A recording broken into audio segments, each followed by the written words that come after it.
But you find the butterfly key. I'm thinking about sticking a butterfly key, off to the side on one of these. And you're just kind of chiseling one out and sticking it on, just to honor what they were doing there, to extend the reference, kind of in miniature.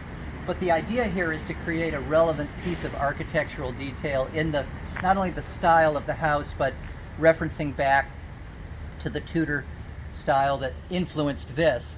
And so one of the details, if you look right here, is this what appears to be a ridgepole sticking out, and I put this detail on it based on this right here, which is this delicious thing, this construction that looks like an interaction of timber frame and stonework. You have a little stone block coming out here with a wood bracket. And one of the things you can see that they did was they very purposefully angled that. And that's on all of these brackets. That's a very realistic timber frame joint.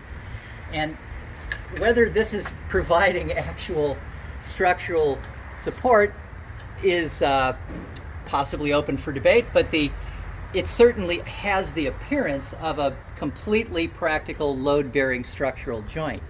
And it also, this type of a shape is something that you started to see entering Tudor and Jacobean woodworking styles.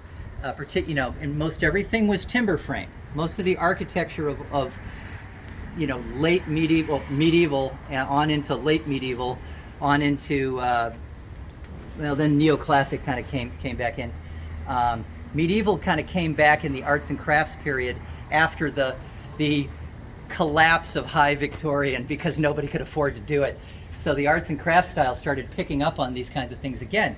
But you see these kind of shapes coming in to the Jacobean style. They reference forms in nature, but they also reference classical architecture rendered in timber frame.